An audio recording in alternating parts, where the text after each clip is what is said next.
let's preview the PLA Pala Casino 400 race from Auto Club Speedway in Fontana and in California.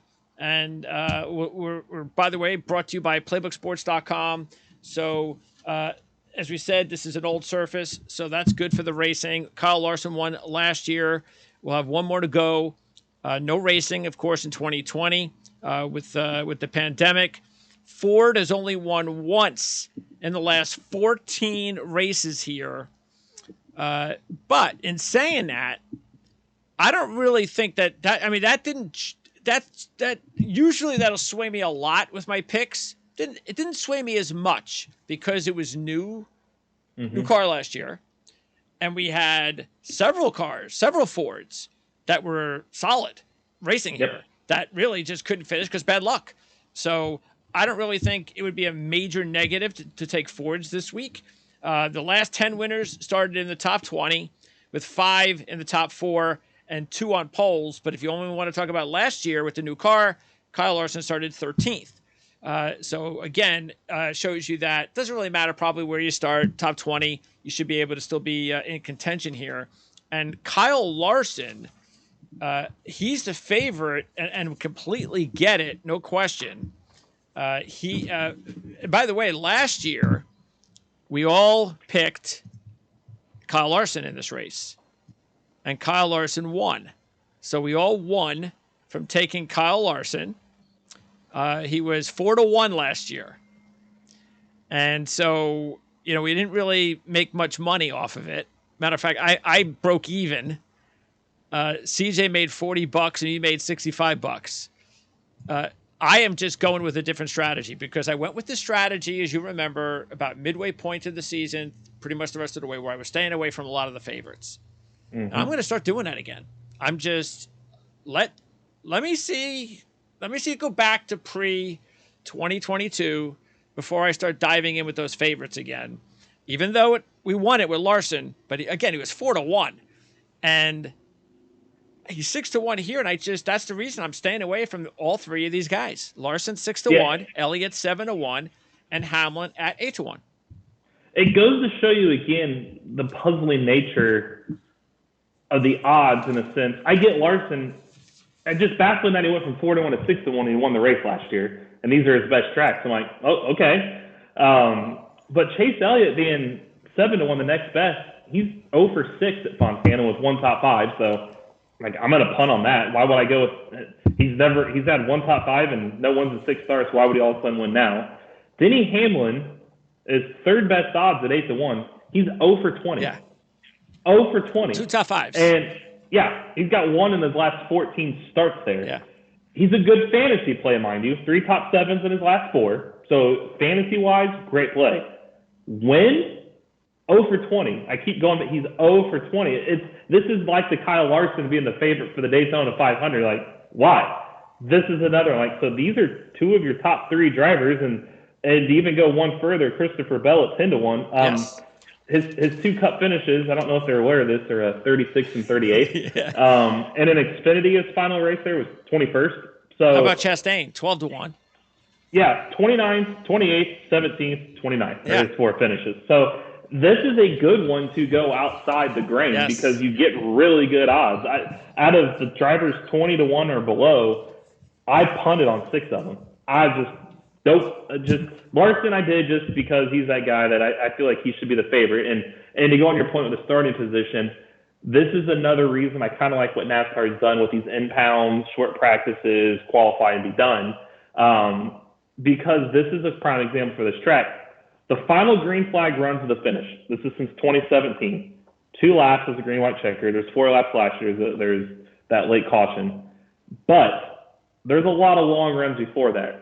3 of the last 4 races from the final green flag to the checkered flag were 31 laps or longer, which tells you it's a long green flag run to the end, which means Fontana's a place we've seen some dominance because if you get it right, you got to have good long run plays. Sometimes that short burst, good on restarts, you'll get eaten alive over the course of 5, 10, 15 laps. The guys that are going to qualify well are obviously going for short run pace. But if this race ends up long run at pace, they're probably qualifying outside the top 10, i.e. Kyle Larson last year, 13th. So you're probably going to get some good values if you also wait to make your picks. After qualifying. Yeah. Now, granted, some of these now that you might want to snag the longer, because that could always end up dropping. Or it may not change a whole lot. But somebody like Larson, I'd probably wait on him at 6-1, because if he qualifies 13th again, and let's say Hamlin's on the pole, well, Hamlin's going to drop from 8-1 to a lot lower, where Larson being 6-1 is going to go the other direction. But you do have an issue though if Larson winds up on the pole. True. Then you can't even take him, because his odds again will probably go to 4-1 or 3-1. Yeah, and that's why the duels to combine all this, why they've been kind of weird lately, is because there's that impound. Well, Bowman actually went on qualifying pace last week. And the duels, his car was a handful. Almirola did the same thing. His car's a handful, but he said he held on long enough to win. So there's that strategy play behind it of which do you focus on. And again, like I said last year too, the final green flag run was almost like an overtime type deal. But to get to that point, there was a long run to lead up to it. Plus the tires should be fixed this year, as far as they've learned how to keep them on. That the year before last, so 2020, the last time we were there, because 21 we didn't go there, the final stint was 73 laps without a caution. Well, I hope they haven't fixed it too much. Yeah, so you want somewhere in the middle, but odds are it's probably going to be a longer run. So you want to have somebody that has good, not necessarily good qualifying pace. You want good race pace. So I'm probably looking for somebody outside the top 10 at that point. You know, what's interesting is that I noticed doing research that a couple of drivers have actually won this race on the last lap. Yeah. I forget which specific drivers, but that's unusual. Kozlowski, he did it in 2015. Yep. Only leading one lap, and there was someone else who did the same thing. But again, it's a different track. Try to look more about last year than anything else. What about Michigan? So I know it's the most similar, but because of the surface being changed and newer at Michigan, do we completely ignore it, or do we just say, okay, yeah, depending, I'll put a little bit of Michigan into play? I think you put a little bit, not a lot, just because the surface has changed. Similar size track, similar banking, all that's similar. It's just Michigan has been repaved recently, so it means it's smoother. It's not as hard on tires. Like this one's got the tire fall off. So it does change things, and I have that stat for you. Kevin Harvick in 2011 started 24th, only led the last lap, and Brad Keselowski in 2015 started 8th and only led the last lap. So it could happen. But because of the tire nature, where I don't fully compare it, is if there's a caution that comes out and let's say 10 to go, you're pitting. You need 4 tires. You're not going to do 2 tires or fuel only. So that's why typically the best guys win, because the best guys have been good all day for a reason. They're not going to magically just change all of a sudden. Plus, it's a hard surface, and it is usually the better drivers they kind of stick out on these types of surfaces. Yep. So we had 5 drivers that we all picked equal. Do you know who those 5 drivers are? For this week? Yeah, we had 3 would be considered top contenders, and 2 long shots. I'm gonna say, I know you said you're kind of punting. Did you go Larson to make your money back? No, I passed on all 3 of them. You did pass. Blaney? No. CJ did not take Blaney. What about Kyle? Yes, we all took Kyle. Okay. Logano? We all took Logano. Reddick? You were the only one that took Reddick. Then it's got to be Truex. Yes. That's your third. Okay. And then how many? 2 longer shots. Ones? Jones? Yes. Second week in a row for Eric Jones. Yeah. And I'm looking at our list here. So people are like, why is he looking down? I've got our odds list here. So I'm just looking at odds. I'm going to venture to say either Harvick? No, he's 21. He's not he's too much of a long enough. shot now. Yeah. Suarez? No. CJ did not take Suarez. Then it's got to be probably Keselowski. No, you were the only one. Really? Okay. Then I guess because I'm trying to look at who I even took. Then Wallace? No. Wallace? Was it Briscoe? Did I take Briscoe? No, No, I it's took Austin Briscoe. Dillon. I forgot. It's Austin Dillon, isn't it? Nobody took Wallace. No, I looked at the wrong. Is it Austin Dillon? Yes. Yeah, I was looking. He's right below. I don't know why I said Wallace. He's right on this list. I meant to say he's right next to Suarez. I'm like, wait a minute. He's been too good there to pass him up. Yeah. So, and again, all of these reports will be on racereviewonline.net. You haven't even received them yet. The only one you received was the futures. So you got those. And I think the fantasy. You got the fantasy also, right? Fantasy's already up. Yeah, futures and this one kind of. We're waiting on the whether or not there'll be any changes to the fantasy. We still haven't heard from CJ yet on that. Okay, so next up. By the way, CJ took this is CJ's strategy. He took all three of the top drivers: Larson, Elliott, Hamlin. You were the only one to take Larson. We move on to the 3 10-1 drivers: Blaney, Busch, and Bell. So you mentioned Bell, and neither one of us took Bell, but CJ did. I guess the good thing about Bell is that the main thing is I guess he just has to figure out a way for his car to survive the racetrack. It's had engine issues. So, and if you look at it, he did lead 31 laps at Michigan, but had some problems there as well. Not sure what happened because he finished 26th. So to expect somebody to go engine out, win is just extremely rare. So that's the reason I'm sure we both punted on Bell this week. But we all took Busch, and why not? Even last year, he finished a respectable 14th because he had issues. He spun out early when he was up front, near the front. And if you wipe out last year, the previous 7 top fives, 2 runner-ups, and 3 wins. That is about as impressive as any driver in this field. It's a no-brainer. Seeing him almost win last week at a track that he had no luck at for a while, and again, it continues, but he was almost there, and he had a shot. Leads you to believe that, all right, maybe this is a different year for Kyle Busch, and that's why he is, I don't know if I put it officially, but he's pretty much one of my top picks this week. Yeah, it's kind of, in my brain, the Kyle and Kyle show, whereas the Daytona 500 at one point was the Dale and Dale show. Kyle, we know what we get out of him. Larson, I should say. Busch, I mean, if I'm not mistaken, I'll have to look. Wasn't he 5 laps down at one point last year, and he still finished 14th? Or something like that, yes. Think about that. Yes. He still finished 14th. And you look at even before that, 3rd, 1st, 2nd. That's really good. He's got 9 straight top 8 finishes and 13 top 3 results in his last 14 Xfinity Series starts. He's a 6-time winner there. And you also got to put into play the car he's driving this year led 90 laps. That's right. He's got Reddick's car. Swept the stages. And the only reason he didn't win was he cut a tire on a restart, which we knew at that point last year the tires were a problem. So you're giving me him for 10-1 with that. That to me is almost the steal of the century right now. Because you also could say, well, Chevy had a better package on this race. Kyle Larson won and Reddick led the most laps. Well, Kyle's in the Chevy car now. He's not in Toyota anymore. He's in that. So to me, I think I'm just baffled that Chase Elliott, who's 0 for 6 and Hamlin's 0 for 20, have better odds than the guy at 10-1. It just made no sense to me. It's funny is because it's only going to take probably one race early in the season, and then Kyle's going to start getting the respect again. He should.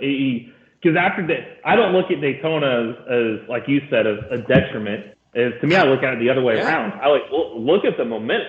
He technically won the Daytona 500. He didn't win the Daytona 530. Yeah. He was leading lap 200 like he wanted to. So, now I like Kyle a lot this week. And then also Blaney. So we both took Blaney. And look, remember, last year, this was one of those early races that he's right there.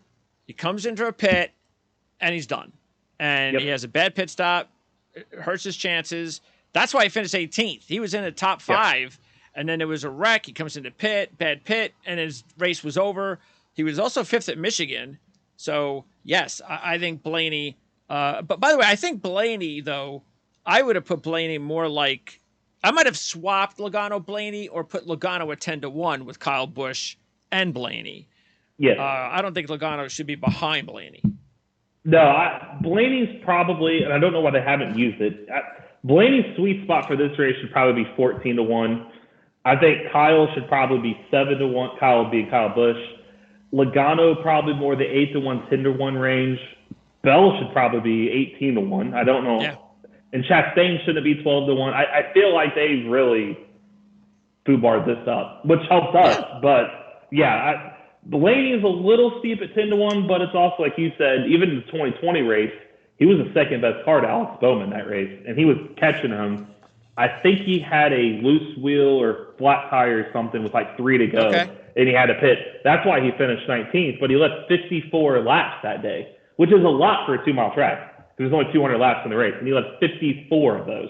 So he led, like, what is that, 25% of the race, basically, just by himself. So, yeah, you get him for 10-1. I still find it odd that he's the same odds as Kyle Busch, but you can't overlook him. There's no reason to take Elliott Hamlin over him. I'll say that. No, not at those numbers. And then at 12-1, nobody took Chastain, and you gave the numbers. You take a look at the other three, Logano, Reddick, and Truex. And Logano, again, we all took Logano. We all took Truex. So now I did not take – you actually were the only one who took Reddick. Now, he was probably the last guy that I left out because I had to leave out somebody. I had to leave out somebody that was respectable. So he was my last one that I left out. But as you said, that was like the excuse to leave him out is it's a different car now. So I don't know. I don't know how he's going to go. I still respect the 90 laps last year, but we'll see. So yeah, I could definitely see Reddick why you would take him. But with Logano and Truex, you've got Logano with 5 top 5s in his last 6, and a 5th last year, and then Truex has a win in 2018. He led 125 laps. That's almost domination. And really, he's been good at California late in his career. 5 straight top 15s with 2 top 5s and a win. Yeah, Logano, he's been, like you said, he's been good there. 5 top 5s in his last 6 top 7s in his last 7. And the other factor I had where I said last week trends weren't on his side, and turned out they almost weren't, but they still were because he didn't win. This week, trends are on they're actually on his side. The defending series champion has showed up to Fontana the next year and has 4 straight top 2 finishes, including 2 wins. Wow. Logano is that guy. So the pair of wins were 2018 and Larson last year. He won the 2021 championship, turned around and won the race at Fontana last year. Logano, 5th last year, so he's good there. You talked about his top 5s and top 7s. He won the championship last year. That's a very solid play for 12-1, I feel. Yeah. Plus, if they said the Fords got better speed-wise between this offseason and this one, all right, well, if he's faster, then he doesn't have that far to go if he was 5th last year. So I do like that. Reddick said he 90 of 200 laps last year. The car he takes over, it finished 8th last year. So it wasn't like that car was bad. I think he could propel it to the next level. Again, 12-1. And then, like you said, Truex, he's been so good there, it's a no-brainer. And I've already got the storyline in my head of Truex sweeps California. Yeah. Because Truex sweeps LA. They got to go to sorry, my chair is falling. They got to go to Sonoma still, which he's good at there, by the way. Maybe he does the California sweep, but he just won in LA to begin the month. Maybe he wins in LA to end the month. And he's 12-1. So it's a good storyline to have. So that's why I took him. Yeah, but Truex, will he be able to? Is that still okay, Truex, with the road courses? Oh, that's true. The Toyota factor. Yeah. He may not. Yeah. So. Well, I would have realized that when he got there. But we have to see the first race. I know they all say it's not going to change, but we'll see. We'll see. Yep. Maybe they're downplaying it. Who knows? And he led 125 of 200 laps in 2018. So he knows how to get it done there. And 12-1. And I don't think he looked bad in Daytona last week for that not being a good track for him. He ended up where we thought he'd end up, getting caught up in a crash, but he looked good in the Clash. So again, you still officially have to look at he's still got that winless drought going. That's right. That's still going on. All right. Next, we've got a gap. And this is where the fun begins. William Byron. And I'm the only one that put money on Byron. So I put $10 on Byron. And I did that because he actually, I thought he did pretty decent last year. I just think, he had the wreck issue late with Reddick. Otherwise, I think if he doesn't wreck with Reddick, who's to say that Byron isn't there at the end? So that's kind of the reason I went with him. And the odds. If he's 12-1, I'm not touching him, but I'm getting 18-1. He was the one that I kind of, like, he was my Reddick. How Reddick was to you. I just like, I don't have enough left to go his direction. But he got 3 15th place finishes in 4 tries. So he's getting there. He led 16 laps last year. Yep. And again, I can't stress it. It may sound like only 16, but this is a big track. 16 laps at Fontana is at 32 or 30. What is that? Well, it's 2 miles. So it's 32. Duh. That's 32 miles. So out of a 400-mile race, that's not terrible odds for 18-1 for a guy that led that. Yep. So 20-1. Bowman and Harvick. Now I'm surprised that none of us put money on Bowman because I was actually pretty close to putting money on Bowman because of his odds, but again, just didn't have enough of the long shots. And I also kind of felt, well, winning 2 out of 3, it's kind of hard. But he's actually done pretty well after winning and dominating in 2020. He had a pretty solid run last year until I don't forget the reason that he faded late. Maybe he had a tire issue like everyone else. But Harvick, meanwhile, I thought he's a no-brainer. You and I both took him. He's 12 top 10s in his last 17 with 7 top 5s, 3 runner-ups and a win. 7th last year with the new car. 1 Michigan last year as well. So I just thought at those odds, that was a no-brainer. Yeah, we've seen how good in Michigan. Again, I know you don't take a lot to compare him, but he had a bunch of top 2 finishes there. And in Fontana, he still had top 2s here. I mean, 2015, 2016, he won in 2011, 2010 he was second.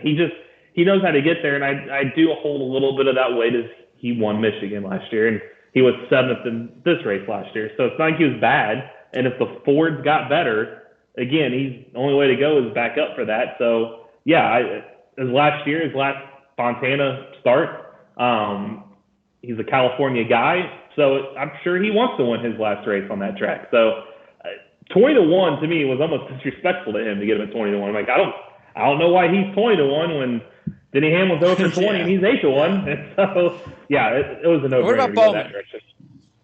Bowman, I didn't, like you said, fully trust that he's going to win 2 in a 3-year span. I just don't know how he backs up 110 laps led in 2020 to do something like that again. So I thought there was better value with the guy right next to him in the same odds. Like I trust Harvick more than I trust Bowman. Definitely. 30-1. Nobody took Wallace. Wallace was second at Michigan, so keep that in mind. But Jones, we all took Jones. 3 top 10s out of 5. 3rd last year, led 18 laps, and was really, there at the end. He could have won. He was really close, and he was also 8th at Michigan. So I thought 30-1 definitely. Yeah, that was no brainer. He was second in both stages too, so he was up front all day. And I don't know why he'd go backwards. Now that you give Jimmy Johnson in his ear, and Jimmy Johnson, who I just had, I think he's got the most wins there. 6 wins. Jimmy Johnson's won at that track. Well, now he's his owner. He's in his ear. If Jones was that good, now you're going to get some secrets from Jimmy Johnson now with you. So, for front row starting spot, second in both stages, finished 3rd, 30-1, absolutely no-brainer. 40-1 shots. You and I both took Dillon and Suarez. I was the only one that put a few bucks on Briscoe. He actually did pretty well last year. He led 20 laps, faded again. I don't know, tire issue possibly. So that's at 40-1. I fell up a couple bucks on Briscoe. But Dillon and Suarez, just like Jones, really, those are as good as I think a 3 long shot trio that we're going to probably get all year, to tell you the truth. And I hope we benefit from it because, you got to take advantage of this. I mean, Dylan, this has been a good track for Dylan. He's been 12th or better 5 times, runner-up. And by the way, he's only raced there 8 times. He's hit the pole twice at this track. Yeah. He won the Xfinity Series race in 2016 and was second last year, as you mentioned. Suarez, as we know, almost won the race last year, getting past with 3 laps to go, finished 4th, led 33 laps at Michigan, if you want to throw that in there as well. So, yeah, at 40-1, I mean, get your bets in as fast as possible. Yeah, these are the ones you can tell they're just doing name recognition. Because there's no rhyme or reason why the drivers that finished 2, 3, 4 last year should be between 30 and 40-1 coming back when nothing changed. And it's not like, as you said, these have been bad tracks for him in general. Yeah. It's not like they just fluked into these. Like Austin Dillon was, like you said, second, but he was 10th in 2018 and 2019, which at that point was a really good finish for Austin Dillon. Now I think he's progressive a little bit better, runner-up, and him and Eric Jones and Tyler Reddick, remember, who was his teammate last year, Reddick led 90 laps. They're all alliances. Like RCR was given Petty GMS cars and technical support. Why do you not think they would do that again? It's like they're way down there, so absolutely no-brainer. And Suarez he was 4th in Xfinity race there. He was 7th as a rookie, his first Cup start in Fontana. And his first win, came in California up the road in Sonoma. So why not a second win to come down the road in Fontana? So kind of the Truex situation. But, yeah, I mean, again, like we said, I know you can't take much from Daytona, and I don't. He had a top 10. He comes in with some momentum. That's a thing in racing. So it's not a bad thing. Yeah. No, for 40-1, it just seems like a steal to me. It is. All right, 50-1. You the only one to put money on 2 of these drivers, Almirola and Keselowski. Almirola is got a nice little trend line going. He's been improved his last 6 races, his results, from 21st to 6th. His last 3 races, 9th, 8th, and 6th. Those are his only top 10s ever at the track, and they've been in the last 3 times he's been there. You've got also Keselowski. We mentioned he's got a win, and he does have 6 top 10s in his last 7 with 5 top 5s. The problem is with the new car, the new team, he was 27th. Stenhouse, as we mentioned, 10th last year. So why did you – I understand Almirola, but why Keselowski? Keselowski I only did – it's kind of like the throwaway that wasn't a lot of money, but if he wins, it's a good investment. If he loses, it's not a lot because I feel like somebody above him that I already have should win, and I'll make my money back that way. But on the off chance that he gets back to old Keselowski there, then I'm getting a guy that I'll say it because you throw out 2021 because didn't go there. So from 2015 to 2020, he finished outside the top 5 once. Yeah. Like, he's pretty good there. And that's all since they switched to Ford Power, too, with Penske. And last year's 27th, they were still learning. That's all the RFK thing. So might not be a bad idea to throw a buck on him. Yeah. Yeah, it doesn't hurt to have your guy just throw a couple bucks to where you still profit from what you've already bet. Don't break the bank with him because, I mean, there's a reason he's 50-1. But if we've also saw 30-1 Ricky Stenhouse Jr. win last week. And if he does win, we're all going to be kicking ourselves. Like, I wish I would have put more on him when he's 50-1, and we see what he can do there. We know he can get around that track. So, for all those top 5s, I thought it was 50-1. Why not? And as far as the rest of the field, there's only one other driver that any of us put money on, and that was me. And I put $1 on 250-1 shot. One of my fantasy drivers, Harrison Burton. And I did that because, again, I like the way that he ended his season. He actually was in pretty decent position at Daytona. Again, like a lot of drivers, he kind of had a fade when there was incidents. But he did win here in the Xfinity Series in 2020. So I figured, hey, you know what? If I took him on my fantasy team for a reason. I'm behind him. I think that maybe he could have a good season. And at 250-1, I might as well at least put a buck on him. So. Yeah, it doesn't hurt. And plus, hey, the last 7 races in Fontana, 6 different winners, 5 different teams. So the Wood brothers that'll help. More than welcome to follow that trend. And he's in a Ford.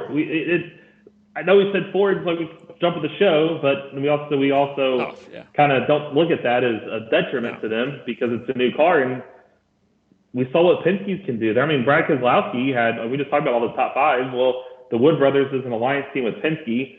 We saw what RCR and Petty GMS did last year's alliance. So, yeah, if you're going to go in on that, for 250 to 1, doesn't hurt for $1 away. And the other guys that were getting really good odds, Cindric, Gibbs, Gregson, 75 to 1, AJ's 100 to 1, so is Buescher and Haley. Out of that group, the one driver I was thinking of putting a couple of bucks on that I didn't was Cindric, only because of the fact that I don't think he should be a 75 to 1 driver. No, I think he's better than that, and I think you're getting really good odds for that reason.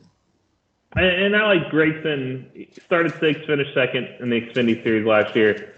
Gibbs I thought about just because we just talked about what Kyle Busch has done in that car. Granted, I know people say, that's the 54, well, that's the 18. They just changed the number. But Gibbs wasn't really good there last year in the Xfinity Series. Started 12th, finished 13th. I feel like he's got a lot to learn there. So even though the car is probably going to be better than him this week, so he's probably graded right there. But another trend I have for you, 15 of the 18 Cup winners at Fontana participated in at least 2 or more races at the track, in Cup-wise, before winning there. Okay, yeah. That makes sense. And 2 of the 3 that didn't, Jeff Gordon, 97, in his inaugural race, and Jimmy Johnson, 02. Those are legends. So odds are Gibbs, Gregson, they're rookies. Cindric, second start. Yeah, so probably not a good one if you're going to follow trends to do that. But a live betting trend I can give for our bettors out there. Since the stage era began in 2017, the worst a winning driver has finished in a stage is 5th. That was Kyle Larson last year. Prior to that, stage 1 winner also won the race in all 4 years. Wow. Before last year. The eventual last winner year, that's finished, a problem, though. That was the only one. Yeah. But that's the eventual winner in stage 2, take out last year, Larson was 5th in both stages. 2nd, 1st, 2nd. So, if you're going to live bet, I would definitely look at the first stage and look at your top 5 and maybe I'm going to throw a wager there. And then double down when you get to the second stage and see if who out of that first top 5 is still there, and try to live bet that way. Because if that trend holds true and there's only 5, you're singling out the 5 drivers, right? You're going from 40 to 5 like that. And I highly doubt it's going to be the same top 5 in the second stage. You might as well try to single that out. You're probably going to go from 5 to 2 or 3 at that point. And then if it works, it works. If not, it's early in the year. It's worth a gamble. But yeah, especially if you don't have one of those drivers and you have 3 or 4 of them on your list, and you need to make sure that you fill in the gap with everybody. So, yeah. And you could go all out and look for the top 2 in both stages and really single it out because it proves, other than last year, that was the way to go. And the circle it all or tie it all back in is, like I said, Fontana is a track that isn't in the past known for a lot of yellows. Last year was just the tires. It wasn't wrecks or anything. It was just the tires were blowing. Because if you take that out, they had 12 combined caution flags in the 3 years prior. 5 in 2018, 4 in 2019, 3 in 20. And you take out the 6 combined stage breaks, you only get 6 yellows in 3 years. Out of those 6, 2 of which were for debris and 4 were single car incidents. So it tells you there's not a lot of attrition going on here. And I just have to think the tire's going to be taken care of. So translation, and then you can't pit and fluke into a 2-tire stop at the end. Your guys that are good early are probably going to be good in the end. The only hope is that you get good odds, and that's why it's better to go after the first stage. Exactly. Better odds than you will be if the same group kind of moves over to, the top 2 both stages. Then you've kind of maybe wasted a couple of points that you could have taken. Top 3. I'm going to say Larson, Kyle Busch, and I'm just going to follow the trends and say Logano. Okay. Just because of the defending champion trend. So I'll just say those 3. Yeah, I'll go Kyle Busch, and I'll probably go Logano and Jones. Jones is a good one. Yeah, Jones would be my top sleeper. All right. So next week, where are we next week? Vegas. Back to Vegas. Vegas. Okay. So how was Vegas last year? Better. Actually was better. you still saw the late cautions that could change it, but the passing through the field was better. I liked it. I think Vegas. That was the one where Larson and Bubba had their run in the fall. Oh, okay. Well, we'll see what happens this go around. Yeah. That's one where I do like Chastain. I was looking ahead to Vegas a little bit earlier. He didn't win last year, but he finished third and second, led 83 laps the first race. And I need to look. I have it on there. Probably 60 or so laps the second race. And this week, if we're getting him at 12-1, he's probably going to be around the 10 to 12-1 maybe for next week, unless he wins this week. Then that'll change. But he might be the top play of the week next week if he stays around that 10 to 12-1. Well, range. Hey, you know what? Maybe if you're lucky enough to get future wagering on next week's race, there you go. Grab him early. Yeah, if you can, and he's in that number, grab him. He's gonna be a force next week, I feel like. And then Suarez was top 10 in the fall race, and it's his teammate. So I do like Trackhouse next week. All right. Awesome. Appreciate it as always, Eric. We'll talk again next week. And by the way, you might be wondering, well, I thought you guys were going to be recording these shows on Thursday. Well, we told you we might switch it to Tuesdays, and we've already made that move. That doesn't mean it's permanent. We're going to try a few things, see how it goes. So we tried a few things last week. We'll try a few things this week. And then we'll let you know. I mean, I know the fans probably appreciate the Tuesdays. We were fortunate; the odds did come out last night, which was nice. Yep. So that's definitely more than enough time for us to do a show on Tuesday. So if that continues, I see no reason that we shouldn't be able to get the shows in a couple of days early. So. Yeah, and plus it's early in the week. Not a lot of big stories usually should happen by now where this could be the forefront because sometimes things switch and the odds change. So, and like last year, very minimal practice. Yeah. So there's nothing you're really going to see on Saturday, Sunday that should change the way you feel just because why would it? And if you have any questions at all, look, and it's Thursday, Friday, and something's happened and you want to know something, just go ahead and leave the questions in the comment section and we'll answer them. So we might not put, or just check out Eric's racereviewonline.net. And if it is something significant, he's going to probably talk about it anyway. Yep. So or if you're watching the race and what happened here? I got a question. Just comment on this video and we'll get to it. We'll talk about it next week. There you go. We'll answer. Yeah. We'll answer your question. Absolutely. We have there's ways to. If you ever are watching a race, I'll say this, and there's something you don't know what you're watching or why something happened, and you have a question, it might be something that's very insignificant.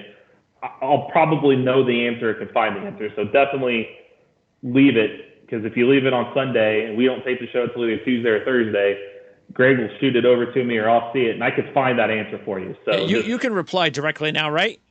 Yeah. Okay. Yeah. So just let us know. Yep. So I mean, as soon as I get it, and I usually get them pretty much within an hour or two because I'm constantly online.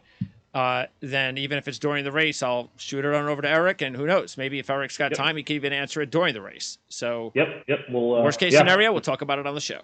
So never hurts to ask. There's no bad question. You will not. I promise you get made fun of on this show. We're not those guys. We will get you an answer, and there is no dumb question.